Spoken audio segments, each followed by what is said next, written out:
자, 우리 신앙을 고백하는 것으로 수요일 성경 공부를 시작하도록 하겠습니다. 자, 우리 신앙을 고백합니다. 주님, 예수 그리스도는 우리를 구원하신 주님입니다. 우리는 세상을 속량하신 이 한 분 하나님을 예배합니다. 우리 주님 안에는 성부, 성자, 성령이 계시며 그의 인성은 신령입니다. 그러나 우리를 구원하시기 위하여 세상에 오셔서 우리의 성정을 취하셨습니다. 우리 주님께서는 십자가의 고난을 받는 데까지 시험을 당하여 참으셨고 지옥을 이기셔서 사람들을 지옥으로부터 놓아주셨습니다. 인성을 낳으신 신성에 그 인성을 통합하셔서 영화 되셨습니다. 이 영화 없이는 아무도 구원을 받을 수 없습니다. 사람은 주님을 믿고 그의 계명을 지켜야 구원을 받습니다. 주님의 계명은 주님께서 우리를 사랑하신 것 같이 우리가 서로 사랑하라는 것입니다. 아멘. 오늘 말씀 보도록 하겠습니다. 요한복음서 5장 25절에서 29절 말씀 보도록 하겠습니다. 요한복음서 5장 25절에서 29절 말씀 보도록 하겠습니다. 진실로 진실로 너희에게 이르노니 죽은 자들이 하나님의 아들의 음성을 들을 때가 오나니 곧 이때라. 듣는 자는 살아나리라. 아버지께서 자기 속에 생명이 있음과 같이 아들에게도 생명을 주어 그 속에 있게 하셨고 또 인자됨으로 말미암아 심판하는 권한을 주셨느니라. 이를 놀랍게 여기지 말라. 무덤 속에 있는 자가 다 그의 음성을 들을 때가 오나니 선한 일을 행하는 자는 생명의 부활로 악한 일을 행하는 자는 심판의 부활로 나오리라. 아멘. 자, 지난 시간에 공부했던 내용을 잠시 살펴보도록 하겠습니다. 20절 보니까 아버지께서 아들을 좋아하사 그랬는데 아버지는 신령 존재로서 주님을 가리킨다. 이때 아들은 신령 인성으로서 주님을 가리킨다. 제가 이렇게 설명을 드렸죠. 또 신령 인성으로서 주님에 대해서 서술할 때 아버지는 신령 선으로서 주님을 표징하고 아들은 신령 선에서 비롯된 진리로서 신령 진리로서 주님을 가리킨다. 제가 아주 자주 설명한 내용이에요. 자, 마치 영혼이 육체에서 활동하는 것 같이 아버지라고 하시는 아버지로 일컫는 신령 존재는 신령 인성에서 활동한다. 맞아요? 틀려요? 맞죠? 자, 아버지로서 신령 선은 신령 진리에서 활동하는데 그 활동하는 영을 뭐라고 불렀다? 성령이라고 불렀다는 거. 성령이라고 부른 신령 진리로서 주님은 교리 안에서 일하시는 주님을 가리킨다라고 하는 것도 여러분들이 꼭 기억을 하셨으면 좋겠습니다. 나 하나로 가져오면 또 영적인 사람에 대해서 서술할 때는 의지에 속한 선 안에 있는 것들이 아버지가 표징하고 이에 속한 진리 안에 있는 것들이 아들을 표징한다라고 하는 것도 여러분들 참고로 하셨으면 좋겠습니다. 그래서 의지에 속한 선은 이에 속한 진리를 통해서 활동한다. 맞죠? 그리고 아들에 속한 모든 것들은 그 생명을 어디서 취했다?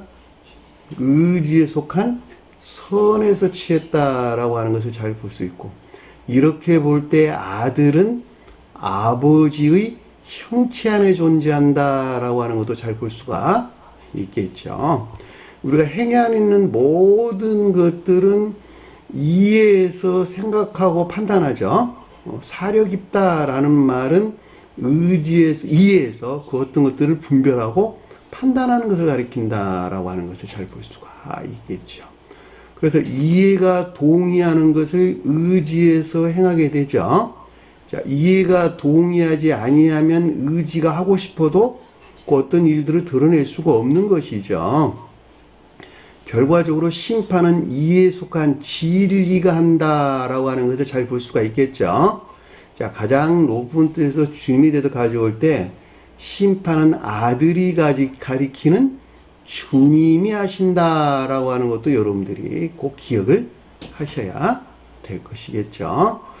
자, 여러분들에게 이렇게 자꾸 설명을 하는 것은 주님에 대한 명확한 개념을 가져야만 되기 때문에 그러는 거예요. 그것이 질서라고 하는 거예요. 질서. 이제 제가 지금까지 설명한 내용들은 자주 설명을 했는데 이 사안에 관한 여러분들이 개념을 가지고 있다면 오늘 우리에게 주신 말씀 또 지난 시간에 공부했던 내용이 무엇을 가리키는가라고 하는 것을 잘 볼 수가 있단 말입니다.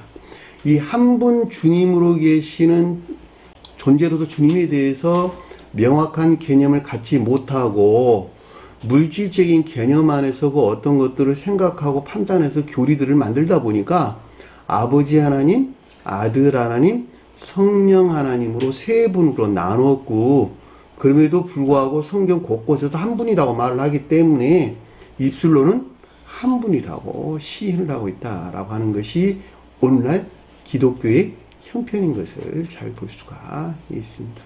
이분들은 주님을 알 수 있을까 없을까? 결코 알 수 없는 것이겠죠. 그러니까 결과적으로 주님을 예배할 수 있다는 말이 없다는 말이에요. 주님을 예배할 수 없다는 거예요. 왜냐하면 알지 못하는 주님을 향해서 어떻게 예배할 수가 있겠냔 말이에요.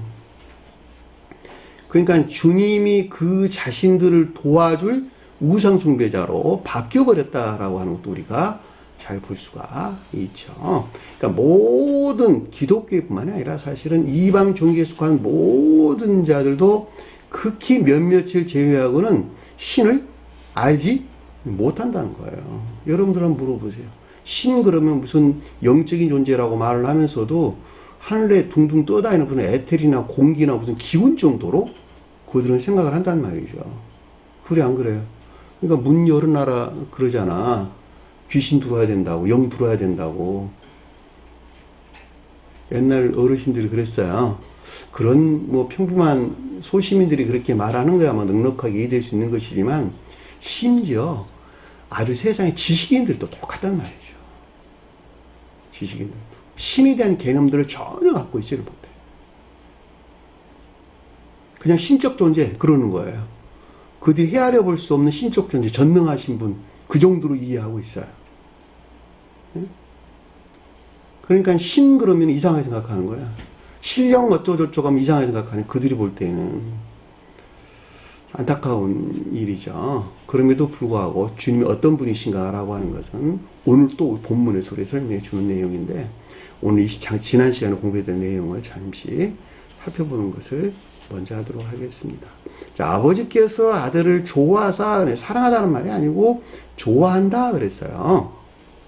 그러니까 신령 존재로도 주님과 신령 인선으로 주님 또는 주님이 한 분으로 존재한다는 것을 가리키고 좋아한다라는 말은 신령 진리 측면에서 주님에 관하여 서술하고 있는 것으로 신령 선과 신령 진리는 오직 한 몸으로 존재하는 주님 자신이라는 것을 뜻한다라고 하는 것을 잘 볼 수가 있습니다.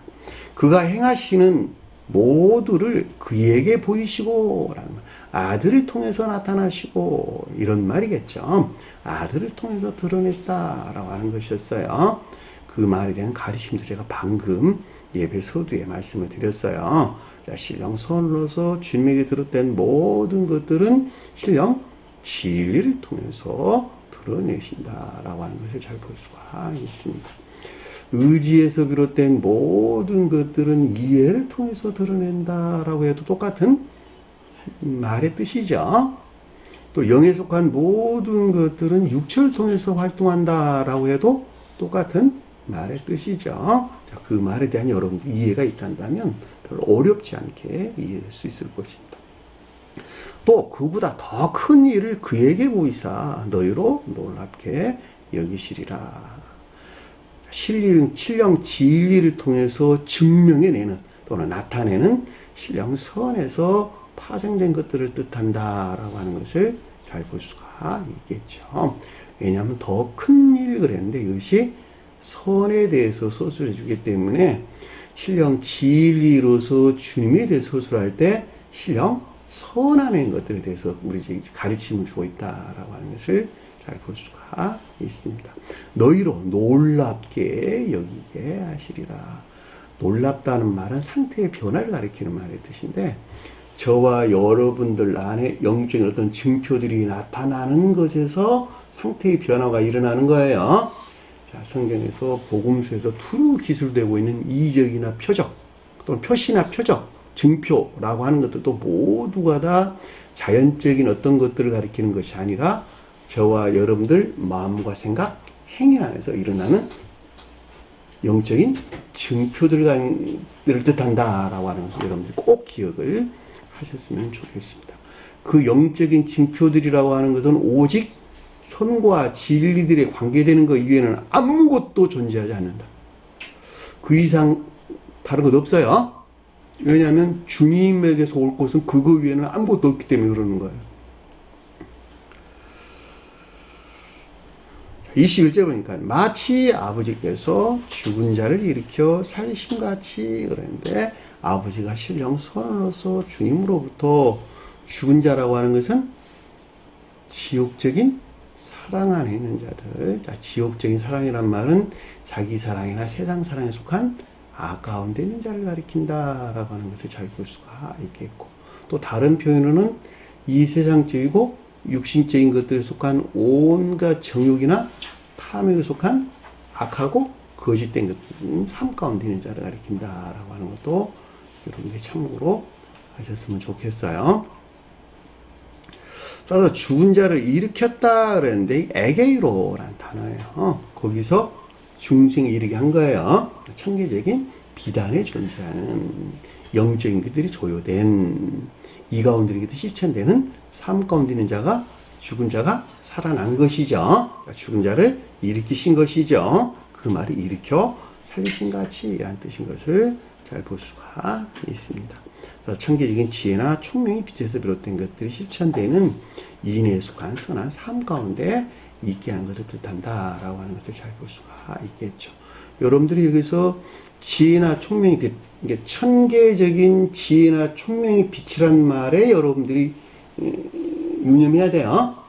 왜냐하면 그 자신 스스로가 그 가운데 있다고 여기는 온갖 광기나 망상 안에 있는 것들을 실천하는 삶 가운데 있는 자들이 무수히 많기 때문에 그러는 거예요. 이해되셨나요? 그들은 마치 주님을 예배한다고 여기는 우상숭배자들이 대부분이에요.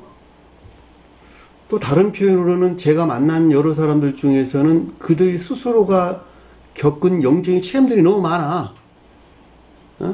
그게 주님에게서 온 것이지 지옥에서 온 것이지 그들 자신들을 구분을 하지 못한단 말이죠.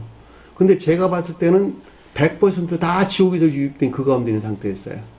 다시 말하면 그들 자신 스스로가 지혜 있다고 여기는 관기와 총명 안에 있다고 여기는 망상에서 만들어낸 그 어떤 형상들 안에 있다는 뜻이에요. 자기 자신을 물들여 가지고 그 가운데서 자기는 주님을 섬기는 예배 가운데 있다. 또는 영적인 사람이라고 생각하는 경우가 대부분이다. 이런 뜻이란 말이죠. 그들과 대화하게 되면 그거 잘못됐어 그러면 막 화내요. 왜냐면 자기 자신 스스로가 굉장한 영적인 사람이라고 생각을 하고 있기 때문에 그런 일들이 생긴단 말이죠. 자기 자신을 돌아볼 생각은 털끝만큼도 하지 않습니다. 그런 사람들이 이 말씀 안에 나오기까지는 거의 불가능한 경우가 대부분이에요. 왜냐하면 그들 자신 스스로가 그들이 이미 알고 있다고 얘기하는 온갖 거짓된 추론들, 망상들 이런 것에서 대항하기 때문에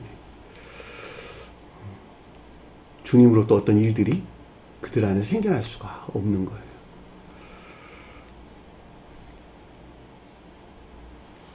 아들도 원하는 자를 살리느니라. 아들이 원하는 자를 살린다라고 하는 것은 한 몸 안에 주님에게서 나온 것이죠. 이 같은 일들은 전적으로 신령 지혜를 통해서 이루어진다는 것을 뜻한다라고 하는 것을 잘 볼 수가 있습니다. 결과적으로 신령 진리에서 비롯된 교리나 삶을 가르침을 가르침을 삶을 목적으로 사랑하는 진리에 속하는 애정하는 자들을 이 같은 청계적인 생명 안에 있게 한다라고 하는 것을 잘 볼 수가 있습니다. 다시 말하면 아들을 통해서 이 같은 일들이 이루어진다라고 하는 것을 잘 볼 수가 있겠죠. 아버지께서 아무도 심판하지 아니하시고 그랬죠. 그건 앞에 설명한 내용에서 우리가 명백하게 이해될 수 있는 것입니다. 신령 손으로서 주님은 결코 이를 향한 자비나 은혜 안에 있지 결코 어느 누구를 심판하지 않는다는 거예요. 똑같아요. 저도 여러분들을 향한 사랑이나 인애 안에 있다는 말이죠.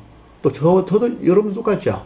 여러분도 저를 향한 또 여러분들 상호 간의 관계 안에서 사랑이나 인애 안에 있는 것인데 어떻게 하는 것이 그들을 사랑하고 좀 더 주님 생명 안에 있게 할 것인가 라고 하는 것은 무엇으로 판단한다?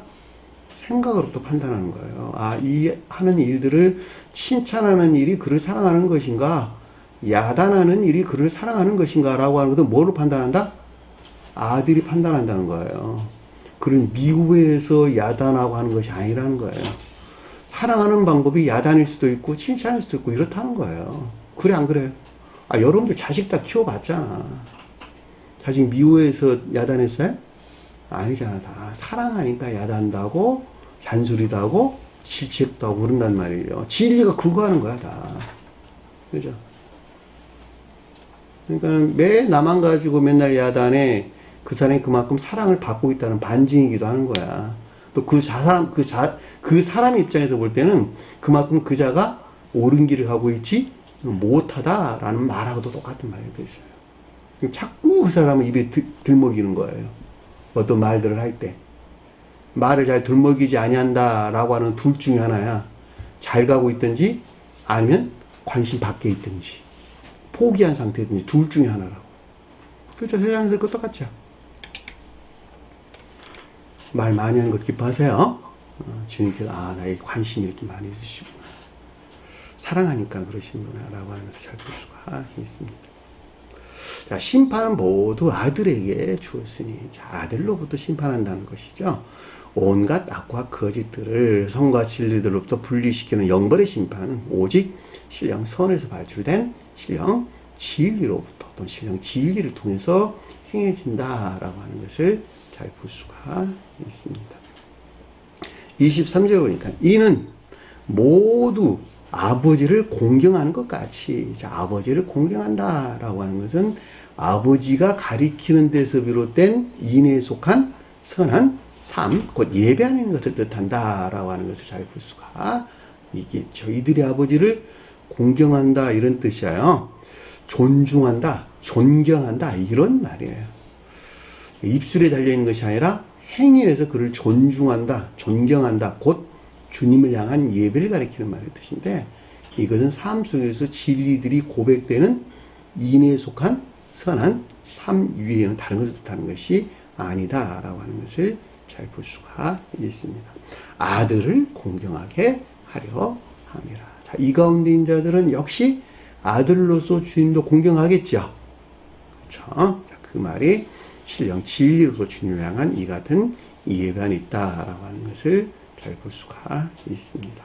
아들을 공경하지 아니한 자는 그를 보내신 아버지도 공경하지 아니하나니 너무 당연한 얘기죠. 왜냐하면 아버지와 아들은 한 몸으로 존경하기 때문에 어느 누가 당신 마음 안에 있는 것들은 내가 존중하는데 생각 안에 있는 것들은 존중하지 않아 이렇게 말할 수 없는 것이죠. 당신 생각 안에 있는 것들은 내가 존중하는데 마음 안에 있는 것들은 존중하지 않아 이렇게 말할 수도 없는 거예요. 왜냐하면 마음과 생각은 하나 안에서 행동하기 때문에 그렇다라고 하는 것을 잘 볼 수가 있습니다. 자, 24절 보니까 진실로 진실로 너에게 이르노니 자, 신령 선과 신령 진리로서 주님에게서 비롯된 영원 불변한 가르침을 가리키고 속뜻에서는 성원이신 주님에게서 비롯된 선과 진리 측면에서 영원 불변한 가르침을 뜻한다라고 하는 것을 잘 볼 수가 있겠죠. 진실로 진실로라고 하는 영원 불변한 진리들이나 선에 대한 것을 뜻한다라고 하는 것을 여러분들이 참고로 하셨으면 좋겠습니다. 내 말을 듣고 또 내 보내신 이를 믿는 자는 내 말을 듣는다라고 하는 것은, 말이라고 하는 것이 로고스라는 말의 뜻으로 교리적인 진리들이에요. 이것들에 속한, 이 가운데 있는 믿음에 속한 순종이나 복종 가운데 있는 자들은 동일하게 나를 보내신 이를 믿는다. 그래서 신령 진리가 비롯된 주님의 신령 선에서 파생된 믿음이 어디에 있다? 이인에 속한 선한 삶 가운데 있다. 또한 선안에 있다라고 하는 것을 잘 볼 수가 있습니다. 영원한 생명을 얻었고 심판에 이르지 아니하니라. 자, 영원한 생명을 얻었다라고 하는 것은 영존하신 주님이 함께 하시는 이인에 속한 선한 삶 가운데 있는 천계적인 지복을 뜻한다라고 하는 것을 잘 볼 수가 있겠고, 심판에 이르지 아니한다라고 하는 것은 더 이상 지옥의 저주나 영벌의 심판에 있지 아니하다라고 하는 것을 잘 볼 수가 있습니다. 자, 지옥의 저주나 영벌의 심판 안에 있다라는 말은 지옥적인 사랑에서 비롯된 온갖 악하고 거짓된 삶 가운데 있게 된다, 이런 뜻이에요. 이 세상에서뿐만 아니라 사후에는 그보다 더 심한, 더 악하고 거짓된 삶 가운데 있게 된다라는 말. 이것들이 곧 지옥의 저주고 영벌의 심판 안에 있는 상태예요. 자기 자신을 우러를 목적 안에서 어느 누구가 그를 향해 있지 아니하면 그만큼 상대를 시기하고 질투하고 야단하고, 그렇죠? 그리고 또 힘센 자들은 약한 자들을 괴롭히고 몽둥이로 때리고, 그렇죠? 스웨덴부리 사도가 쓰신 거 연계일기에 보면 그런 어떤 현상들이 아주 적나라하게 있어요. 이 세상에서는 이성이 그를 지배하기 때문에 그렇게 하고 싶어도 못한단 말이죠. 저 세상에서는 이성이 지배한다, 지배하지 못한다, 지배하지 못한다는 거예요. 그 본능에서 그렇게 활동한단 말이죠. 우리가 짐승들 보면 잘 알 수 있죠. 짐승들은 이성에서 어떤 행동을 한다? 본능에서 활동한단 말이죠. 그리고 광야에서 일어나는 어떤 형상들을 보면 이게 지옥이구나 하고 생각하면 딱 맞아. 산 짐승을 산채로 집어삼키잖아. 이제 무슨 코모도 뱀 같은 거 보면, 그래 안 그래요? 그들이 지옥 안에 있는 자들의 속성들이라니까. 다 인간들은 그 속성들이야 다. 그래서 성경에서 순한 짐승들은 천계적인 애정에 대응하고 악한 짐승들은 지옥적인 애욕에 대응한다는 말이죠.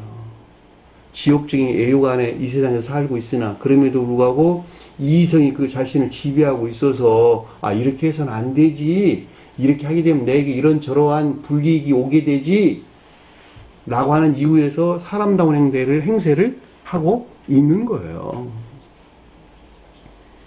근데 저 세상에서 이성이 지배를 하지 않는데 그냥 본능에서 행동한다는 거예요. 그럼 얼마나 상태가 심각하겠느냐고. 그죠? 그것이 천년만 돼도 다행이겠는데 영원히 그렇다니까. 영원히. 항상 한 가지야. 끝이 없대. 그것이, 그러한 삶이. 한 번 죽으면 끝이 없다니까. 두 번 다시 기회가 없다니까. 한마디로 말하면 그게 영벌이라니까. 영벌. 그래서 영원한 벌 그러는 거예요. 영원한 벌이란 말이 그 뜻이요. 영생, 그러는 영원히 살아있다는 뜻이에요. 주님께서만요. 영벌이라는 단어를 깊게 여러분들이 생각해 볼 필요가 있단 말입니다. 끝이 없는 영원한 이런 뜻이요. 그 벌 안에 있다. 그 저주의 벌 안에 있다. 심판이란 말이 그런 뜻이라고. 영벌의 심판이.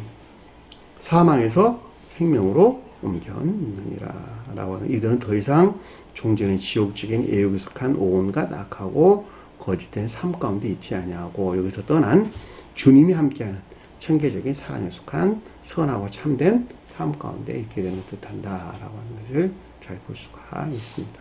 여기서 옮겼다 라고 하는 것은 메타바이노라는 단어인데 거처를 떠나다, 함께 걷다 이런 뜻이에요. 그러니까 주님께서 함께 하시는 천기적인 삶을 우리에게 설명해 준다라고 하는 것을 잘 볼 수 있습니다. 여기까지가 우리가 지난 시간에 공부했던 내용입니다.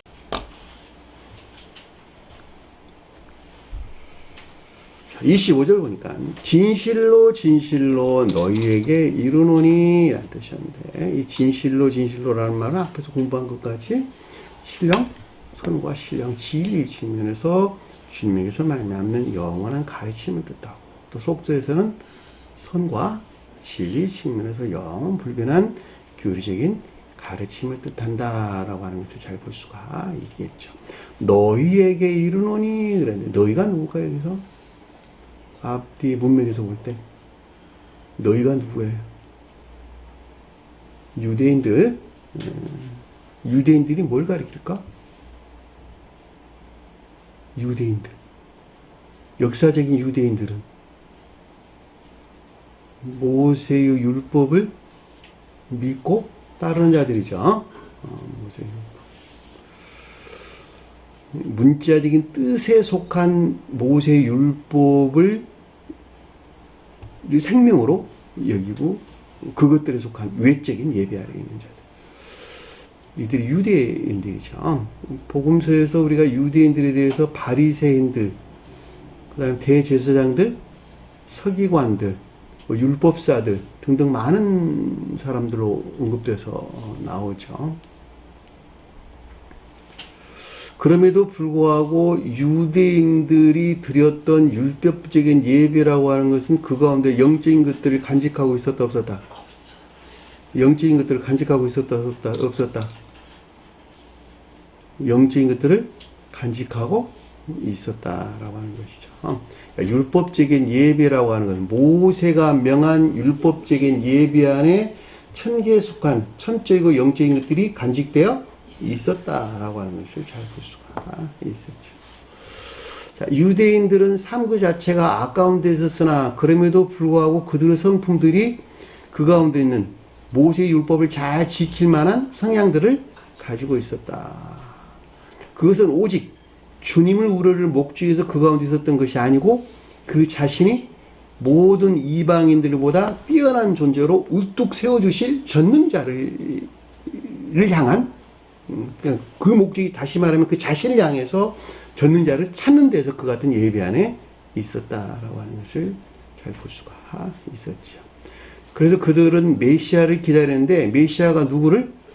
모든 이방 민족 중에 그들을 으뜸 가운데 세우고 그 유대 민족들이 온 인류를 통치하고 다스리게 하실 메시아를 기다렸던 거예요. 그들이 유대인들을 가리킨다라고 하는 것을 잘 볼 수가 있겠죠. 자, 요것을 이 시대로 가지고 오게 되면 내적 예배에서 분리된 외적인 예배하는 자들은 전적으로 우상 숭배자들이다. 그래 안 그래요? 자, 그 목적이 주님을 향해 있는 것이 아니라 그 자신이 목적이 되어 있고 그 자신이 목적이 되어 그들을 우러러줄, 그들을 섬겨줄 전능자를 그들은 그리스도라고 불렀고 메시아라고 불렀다라고 하는 것을 잘 볼 수가 있죠. 요즘 기독교에 속한 자들뿐만 아니라 또 다른 이방 신들을 섬기는 것도 그 성질이 동일하다라고 하는 것도 우리가 명백하게 이해될 수가 있습니다. 요즘 가깝게는 우리나라에서 흔히 불교에서 일어나는 여러 가지 일들을 보면 더 이상 의문을 가질 수가 없다라고 하는 것도 우리가 잘 볼 수가 있겠죠. 요즘 기독교에서 일어나고 있는, 특히 개신교에서 일어나고 있는 모든 현상들은 그들이 삶에 속한 예배가 그 자체로 주님을 예배하고는 있으나 겉으로 보기에는 사실은 그들을 온 이방 족속들보다 가장 으뜸되게 부자로 만들어줄, 가장 으뜸되게 건강하게 만들어줄, 가장 으뜸되게 명예나 영광을 가져다 줄 전능자로서 하나님을 예배하고 있다라고 하는 사실에서 아주 명백하게 우리가 이해될 수가 있는 것입니다. 그들이 오늘날 유대 민족들이나 지금 기독교에 속한 자들이나 다를 것이 전혀 없고 그 본능의 성질에서 볼 때는 역시 동일하다라고 하는 것도 잘 볼 수가 있습니다. 여기서 너희에게 말하노니 라고 말할 때 유대인들이 그들을 표징하고 있는 것을 우리는 잘 볼 수가 있겠죠. 그러니까 복음서에서 우리에게 기술되고 있는 유대인들은 반대 뜻에서 제가 방금 설명한 이 가운데 있는 모든 자들을 지금 대표해 가지고 이들이 나와 유대인으로 언급되고 있는데, 왜냐하면 유대인이 좋은 뜻에서는 선을 표징하나 반대 뜻에서는 악을 표징해 주기 때문에 그렇다라고 하는 것을 잘 볼 수가 있습니다.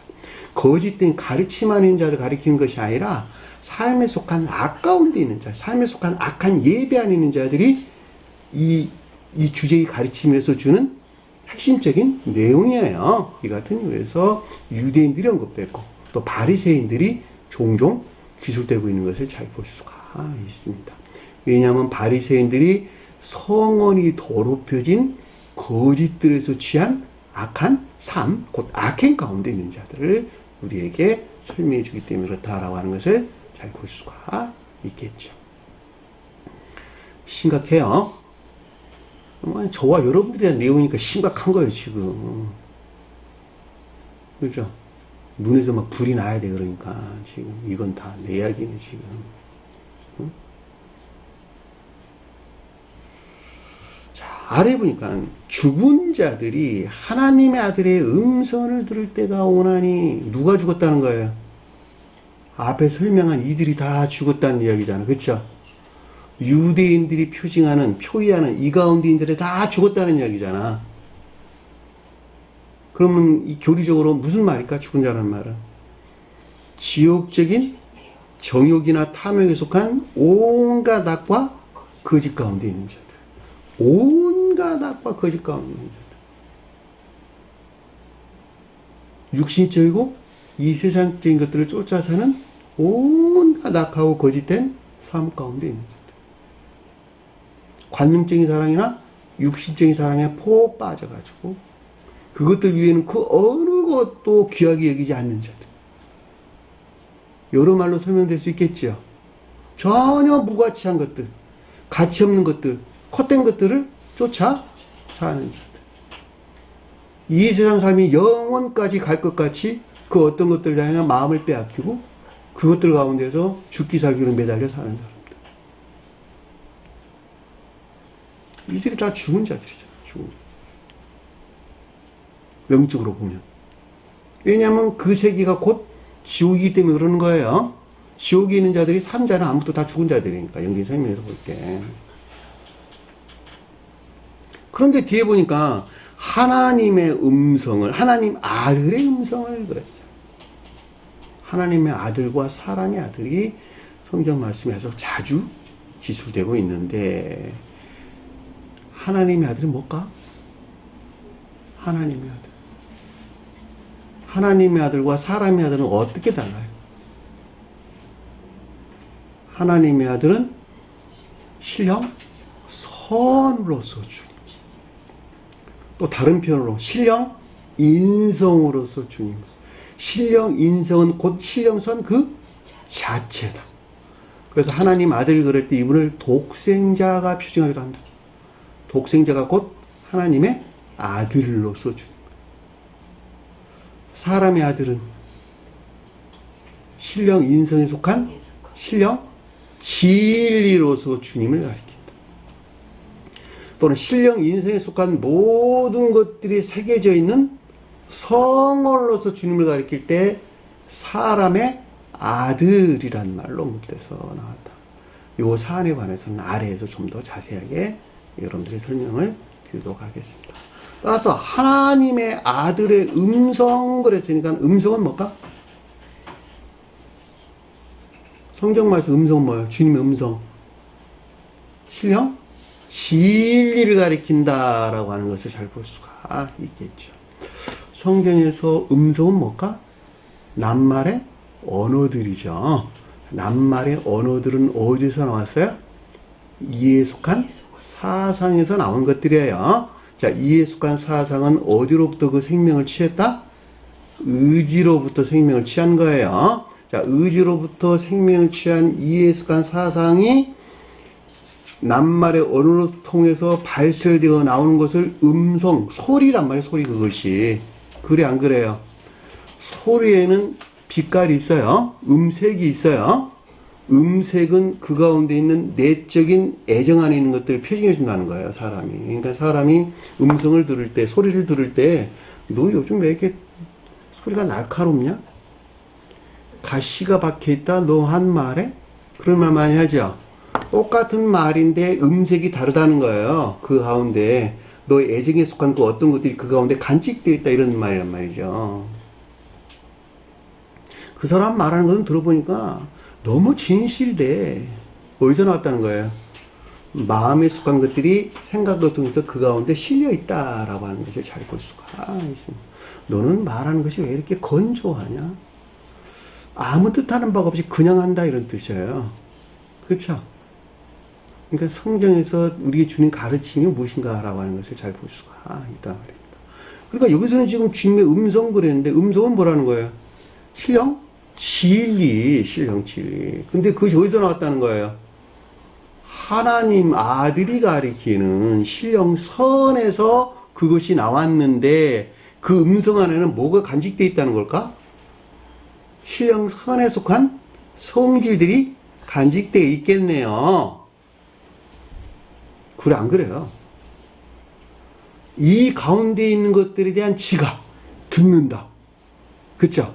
그러니까 주님의 음성을 통해서 나오는 하나님 아들에게서 비롯된 영적인 것들에 대한 지각. 그 말을 가리켜서 뭐라고? 하나님 아들의 음성을 들을 때가 오나니 라는 뜻인 것을 잘 볼 수가 있겠죠. 하나님 아들의 음성이 여기는 음성에서 나온 영적인 것들이 무엇인가 라고 하는 상태에 속한 그 어떤 것들에 대한 지각할 때가 있을 것인데 라는 뜻이란 말이에요. 그 사람이 그 가운데 있지 않냐고서는 지각할 수 있을까 없을까? 지각할 수 없는 거예요. 그건 이해 안 있는 것들이 가리키는 것이 아니라는 거예요. 이해라고 하는 것은 교리적인 지식들 안에 존재하는 것들 위에는 아무것도 가리키는 것이 없어요.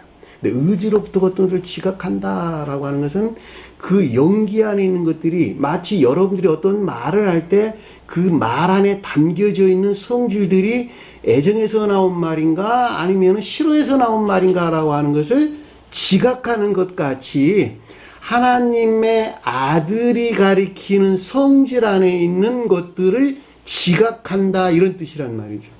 애정 안에 있는 것들을 지각할 때가 있나 이런 뜻이란 말이죠.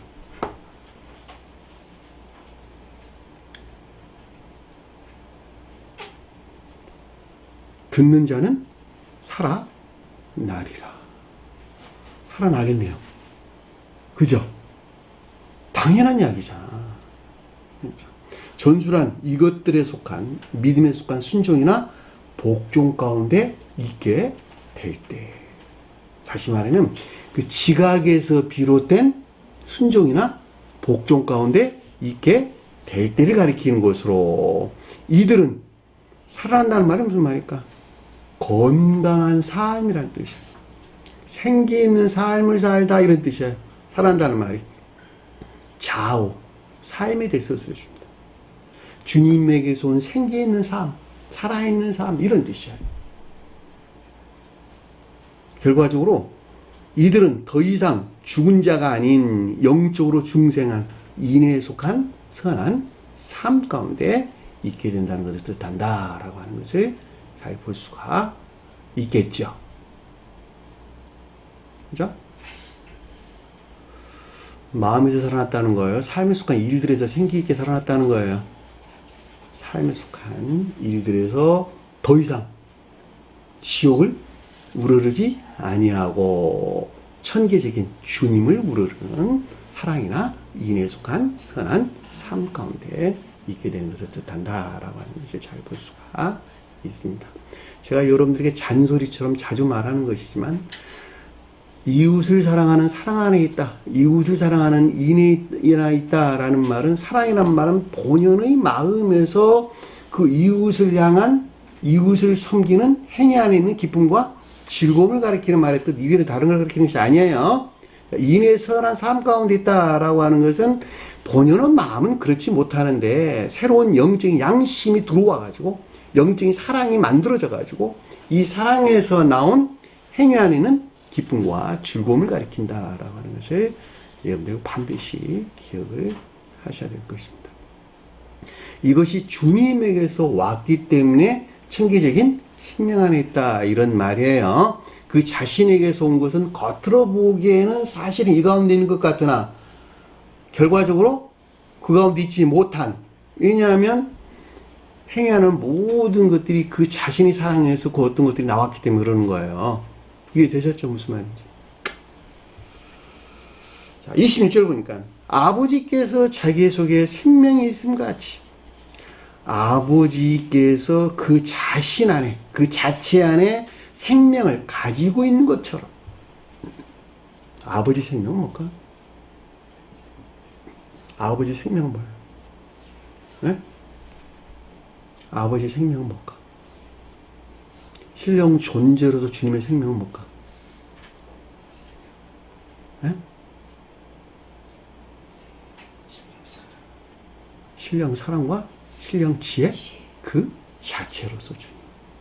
신령 사랑과 신령 지혜 그 자체로서 주님은 처음 존재로서 주님을 가리킨다. 비창조자로서 주님을 가리킨다. 다시 말하면 창조되지 않았다 이런 뜻이야. 처음부터 계셨다 이런 말이에요. 그러니까 처음부터 신령 사랑과 신령 지혜 그 자체로 계신 주님이 신령 존재로서 주님을 가리킨다. 그 신이 처음 존재예요. 이 세상에 속한 모든 것들은 신령 존재에 속한 신령 형체 안에 존재한다. 세상에 어떤 많이 배우는 유식한 물리학자들이나 이런 사람 빅뱅이란 말 많이 해요. 그런 거 없어요. 처음부터 존재해서 처음부터. 왜냐하면 처음부터 존재한 주님으로부터 처음부터 존재하는 그 주님에 대응하는 이 물질적인 세계가 존재한 거예요. 이미 존재했었다.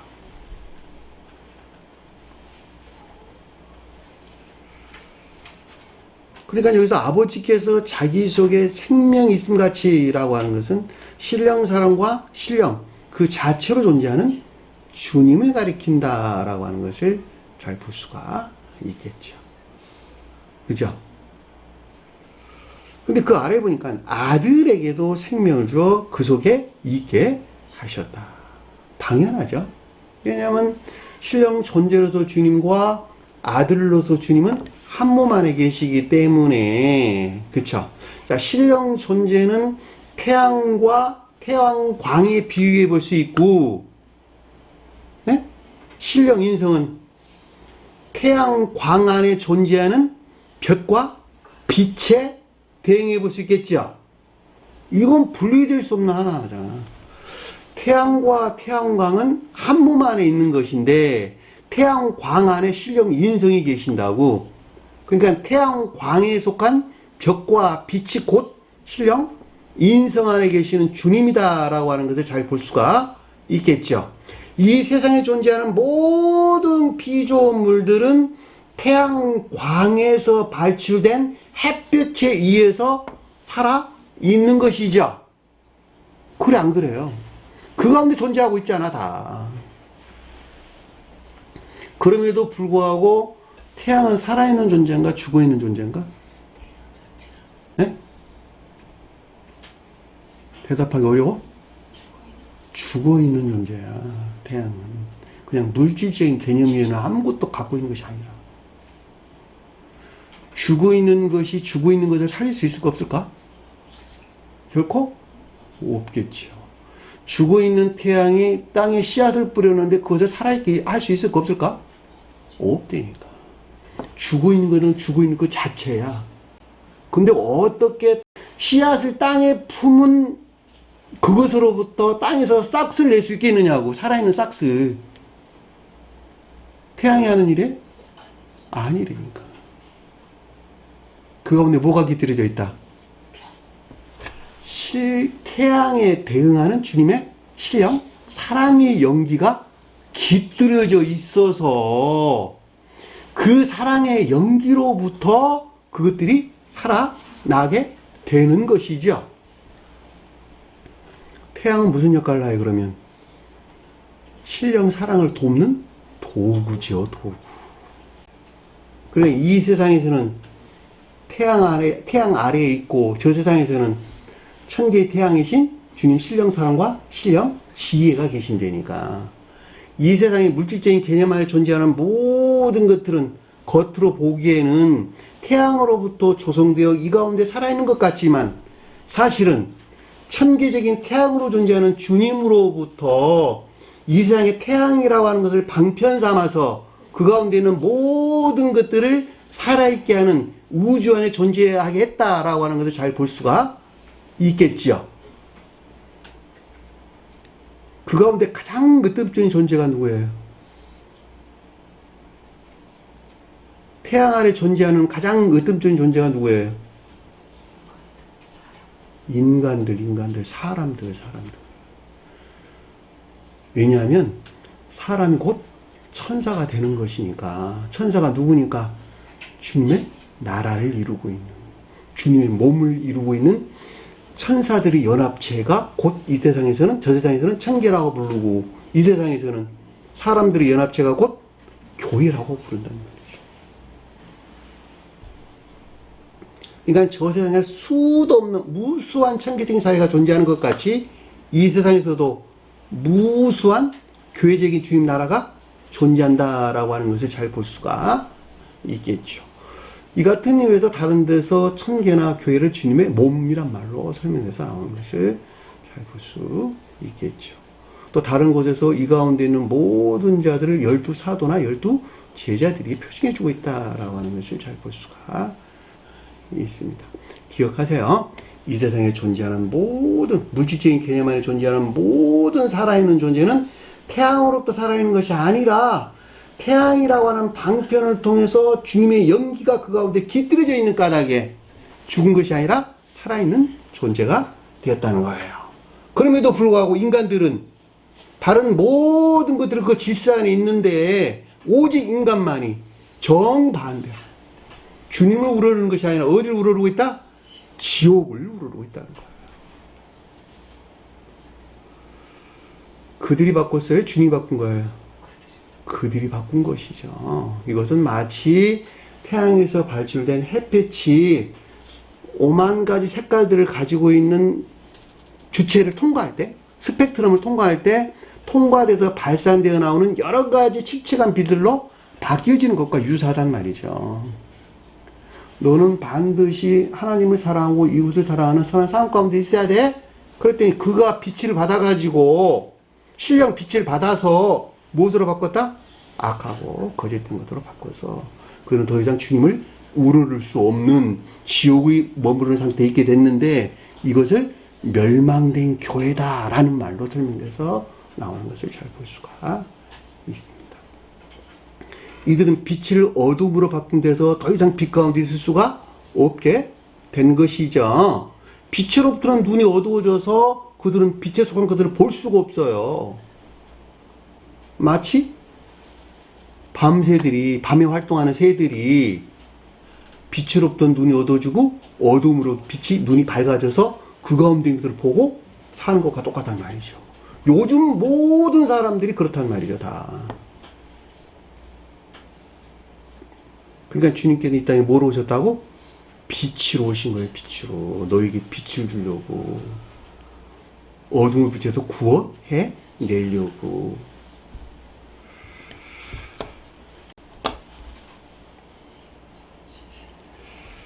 27절 보니까 사람의 아들됨으로 말미암아 그에게 심판하는 권한을 주셨으니, 인자됨이란 말은 사람의 아들을 가리키는 말의 뜻이에요. 사람의 아들이 아까 제가 설명드렸어요. 신령 인성에 속한 신령 진리로서 주님을 가리킨다. 또 다른 편으로 성원으로서 주님을 가리킨다 해도 동일한 말씀이에요. 이로 말미암아 심판하는 권한을 주셨으니, 이 말도 무슨 말인지 앞에서 자주 설명을 드렸어요. 더 이상 말하면 잔소리가 돼. 그냥 넘어갈게요. 다만 성경에서 사람의 아들이 신령 진리로서 주님을 가리키는 것으로 어디에서나 주님의 고난 또는 심판, 강림이나 또는 일반적인 구속, 구원, 바로잡음, 거듭남, 이런 것에 대해서 서술할 때는 어디에서나 사람의 아들이 기술되고 있다는 거예요. 왜냐하면 그 일을 누가 하니까? 사람의 아들로서 신령 진리로부터 그 같은 일들이 이루어지기 때문이에요. 그러니까 성경에서 보면 곳곳에 하나님의 아들, 사람의 아들, 그리스도, 무슨 메시아, 또 주님, 또는 하나님, 무슨 보혜사, 뭐 기타 등등 여러 말들로 복음에서 언급돼서 나오죠. 또 선생님이라고 부르기도 하고. 근데 그같이 호칭이 바뀐 것은 오직 한 분 주님에 대한 것을 말하는 것이지만 그 주제가 다루고 있는 가르침이 무엇이냐에 따라서 어떨 때는 주님으로, 어떨 때는 하나님으로, 어떨 때는 그리스도로, 어떨 때는 사람의 아들로, 어떨 때는 보혜사로, 어떨 때는 선생님으로 이름이 바뀐다는 것. 기억하세요? 제가 그래서 여러분들에게 자주 설명드리잖아. 앞에서 이름이 언급되는 데서 이 내 주제의 내용은 선에 관한 가르침입니다. 진리에 관한 가르침입니다. 신령 선으로서 주님에게서 비롯된 가르침입니다. 신령 진리로서 주님에게서 비롯된 가르침입니다. 자주 설명한 내용이에요.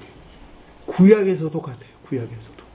구약에서도 여호와 야훼 하나님, 여호와 제호바, 이스라엘 하나님, 이스라엘의 거룩한 분, 야곱의 전능한 분, 엘샤이다, 반석, 창조주, 지으신 분, 구원주, 속량주, 각가지 용어들로 기술되고 있는 것을 잘 볼 수가 있는데 그 주제가 다루고 있는 가르침이 무엇이냐에 따라서 그 호칭만 바뀌었다는 것.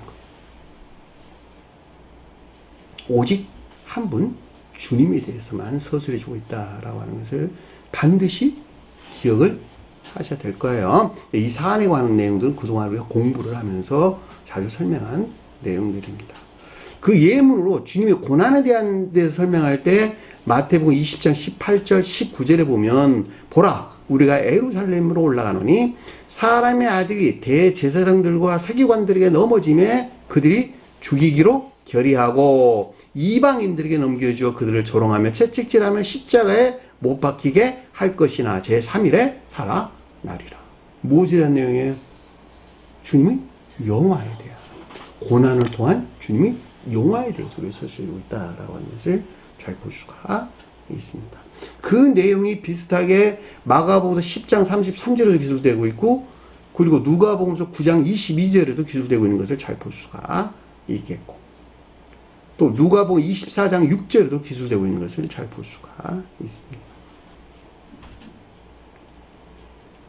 또 심판에 관해서는 마태복음 25장 31절에 사람의 아들이 자기 영광으로 모든 천사들과 함께 올 때에 자기 영광의 보호자에 앉으리니 모든 민족을 그 앞에 모으고 각각 구분하기를 목자가 양과 염소로 구분한 것 같이 양은 오른쪽에 염소는 왼쪽에 두리라. 심판에 관한 내용이죠. 사람의 아들이 언급돼서 나왔죠. 사람의 아들이 심판으로 주님과 있기 때문에 그런 거예요. 이 같은 가르침에 대한 이해가 없으니까 왜 어디서는 하나님의 아들이라고 그러고 왜 여기서는 사람의 아들이라고 그러고 왜 여기서는 그리스도라고 그러고 자꾸 이름이 바뀌느냐. 그러나 영적인 개념에 대한 명확한 이해가 있는 사람들은 여기서는 반드시 사람의 아들이 기술돼야 되겠구나 라고 하는 사실을 잘 알게 되겠죠. 이 같은 이유에서 제가 여러분들에게 번역을 하면서 이 넘버는 빼세요. 이 넘버는 집어넣으세요. 이것은 있어서는 안 되는 단어요. 빼야만 되는 단어입니다. 어울리지 않습니다. 이런 말들을 자주 하는 거예요. 왜냐하면 그 주제의 가르침이 이 넘버는 어울리지 않는다는 거예요. 왜냐하면 그것은 아주 명료하게 주님께서 구분해서 우리에게 가르침을 주고 있는 까닭이기 때문에 그렇다고 하는 것을 잘 볼 수가 있습니다.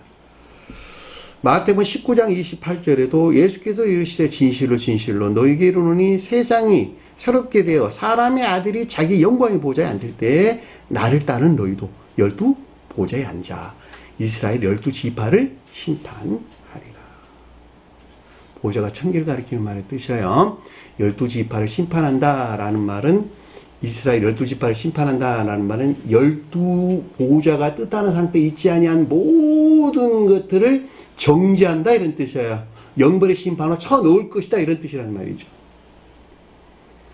그러니까 문자인 뜻으로만 이해하면 보호자에 떠 이렇게 앉아가지고 야 너 저리가 너 이리가 이렇게 이해할 수 있잖아요. 그게 아니고 내가 12이라고 하는 보호자에 앉아 있으면 이 가운데 있지 아니한 모든 것들을 분리 배척시킬 것이다 이런 뜻이란 말이죠. 마태복음 16장 24절에 이에 예수께서 제자들에게 이르시되 누구든지 나를 따라오거든 자기를 부인하고 자기 십자가를 지고 나를 따르시라. 십자가를 진다는 말은 반드시 영화되기 위해서 중생하기 위해서 영적인 시험에 동참해야 된다. 고난을 겪어야 된다. 이런 뜻이에요. 고난을 겪지 아니하고 평화롭게 중생할 수는 없다. 이런 뜻이란 말이죠. 이 같은 이유에서 중생이란 말이 샬롬이란 뜻이에요. 샬롬. 예?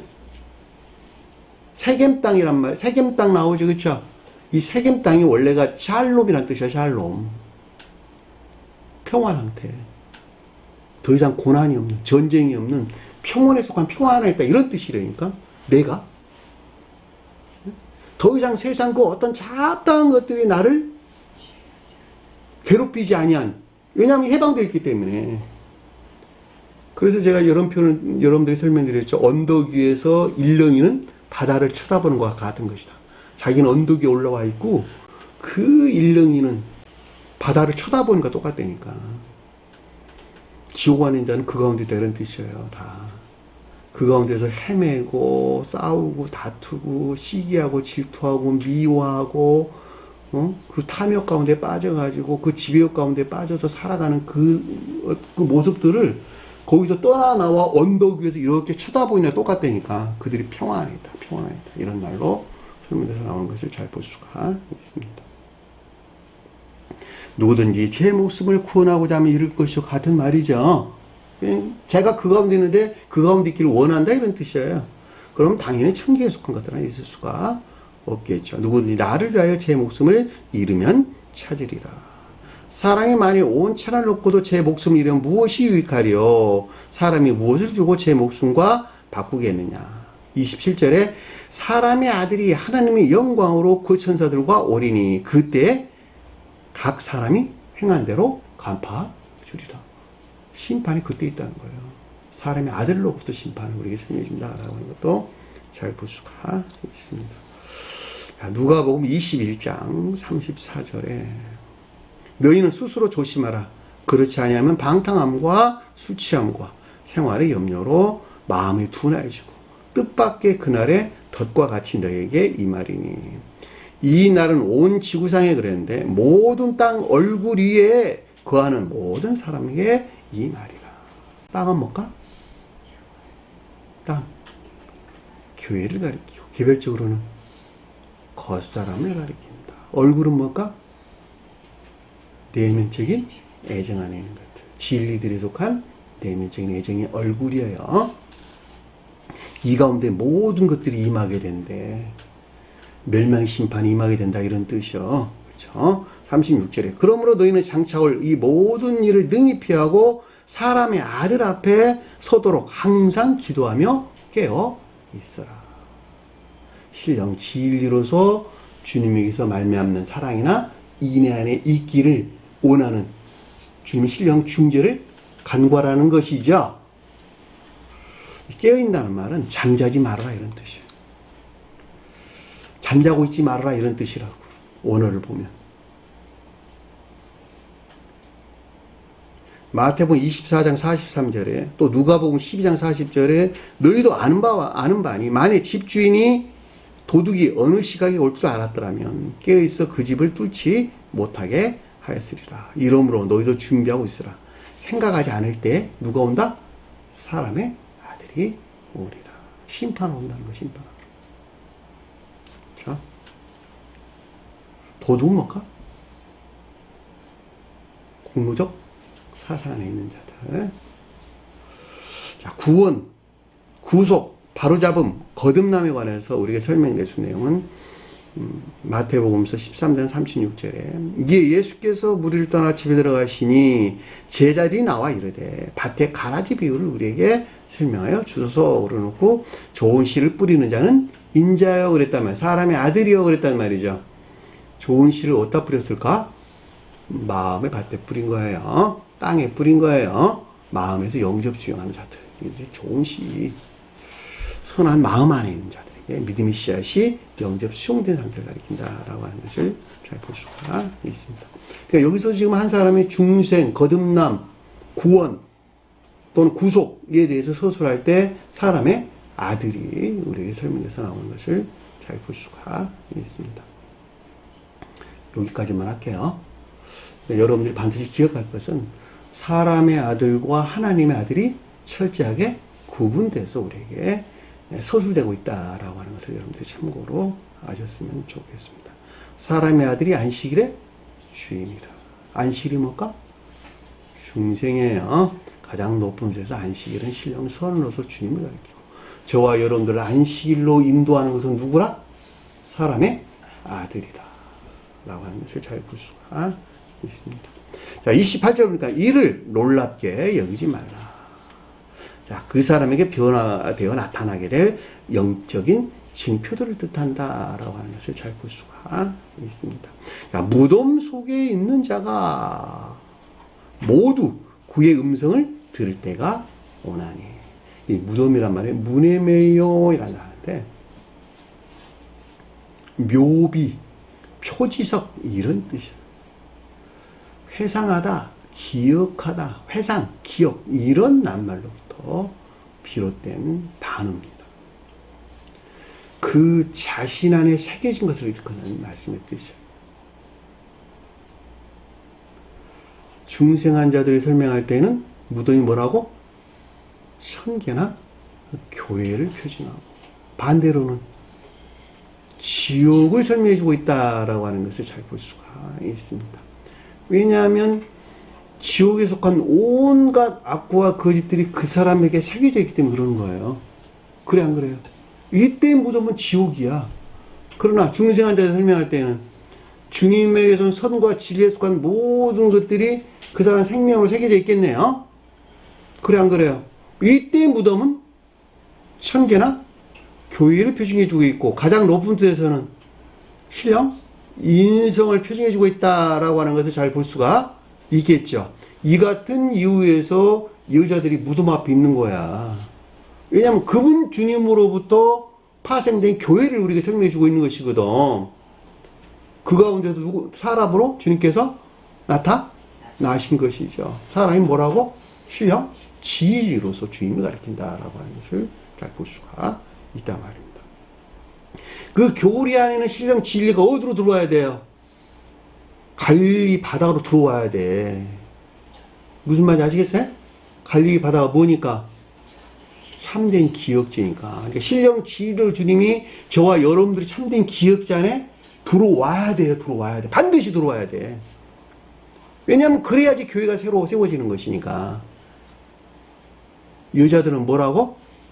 막달라 마리아, 야고보 마리아는 여러 마리아로 등장 이름들은 다 교회를 표징해 주는 거예요. 그러니까 여기서는 지금 반대뜻 우리 언급해 주고 있는 것으로, 무덤 속에 있는 모두가 그의 음성을 들을 때가 오나니, 그러니까 전적으로 지옥 안에 있는 자들이 주님의 신령 진리에서 비롯된 믿음에 속한 순종이나 복종 가운데 있을 때가 온다는 거예요. 영원히. 때라는 말은 진리에 대해서 호라, 그런 말이란 말이죠. 저와 여러분들이 무덤 가운데 있었죠. 그리고 지금은 아들의 음성, 사람의 아들의 음성을 들을 때가 왔죠. 그쵸? 그래 안 그래요? 지금 여러분들 그러고 있으니까 여기 앉아있잖아. 안 그런데 뭐하러 여기 앉아있겠어? 못 들은 사람들은 다 나갔잖아. 여기서. 기가 먹어가지고 못 들었어. 그 사람들은 다 나갔잖아. 들을 수 있으니까 여기 앉아있는 거예요, 지금. 그럼 들을 때가 오구나.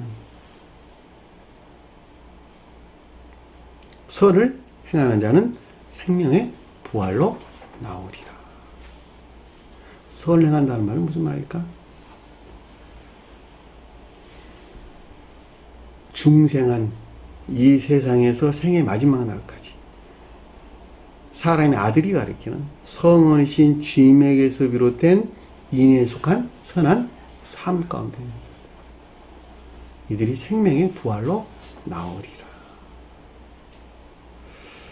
이 나오다라는 말이 원어를 보면 에그포리오마이라는 단어를 썼어요. 에크란 말은 여섯이란 뜻과 똑같은 뜻이에요. 여섯.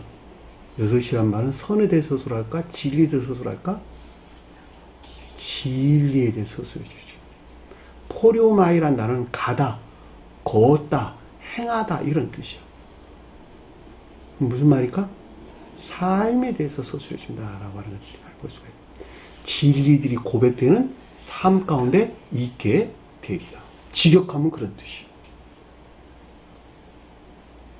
결과적으로 생명의 부활로 나오리라 라고 하는 것은 이 세상 마지막까지 인애에 속한 선한 삶 가운데 있는 자들에게 있는 저 세상에도 계속되는 보다 더한 영생의 축복이 있는 것을 뜻한다 라고 하는 것을 잘 볼 수가 있습니다.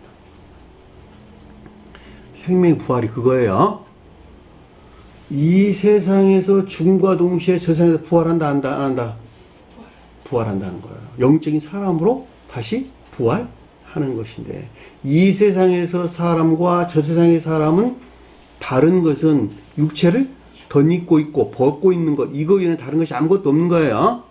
그러니까 이 세상에서 생의 마지막 날까지 성원이신 주님, 곧 사람의 아들이신 주님으로부터 인애에 속한 선한 삶 가운데 사는 자들은 저 세상에서 영원히 그 가운데 사는 영생의 축복이 있겠네요. 그 말을 가리켜서 생명의 부활로 나온다라는 뜻인 것을 잘 볼 수가 있단 말입니다.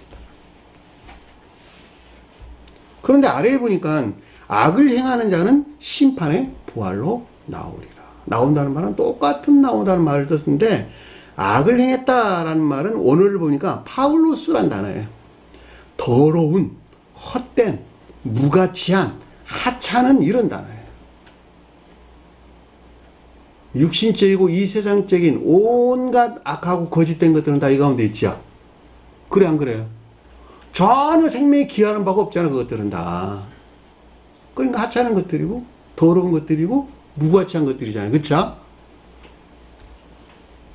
불결한 지옥적인 사랑 안에 있는 육신적이고 이 세상적인 온갖 악하고 거짓된 삶 가운데 있는 모든 자들을 가리키는 것으로 악한 일을 행하는 자는 이런 뜻이에요. 심판의 부활로 나오리라. 심판의 부활은 영벌의 심판이에요. 영벌의 심판로 나오리라 이런 뜻입니다. 다시 말하면 이들에게는 사후에도 계속되는 보다 더한 저주 안에는 영벌의 심판이 이게 될 것이다 라고 하는 것을 잘 볼 수가 있습니다. 이 세상에서 보다 더한 저주 영벌의 심판이 있다는 말은 아까 제가 잠깐 설명을 드렸어요. 이 세상에서는 이성이 지배해서 그나마 겉으로 보기에는 사람다운 행세를 하는데 사람이 죽어서는 이성이 지배한다 지배하지 아니한다? 전혀 지배하지 아니하는 그 본능이 일치한 행위 안에 있게 되는 것이란 말이죠. 그것은 오직 죽이고 파괴하는 일 위에는 아무것도 존재하지 않다라고 하는 것을 잘 볼 수가 있습니다. 오늘 주신 말씀 마음속에 깊게 새기시고 한 주간을 승리하는 저와 형제를 간절히 축원합니다. 다 주기도만 하는 것으로 구분을 마치도록 하겠습니다.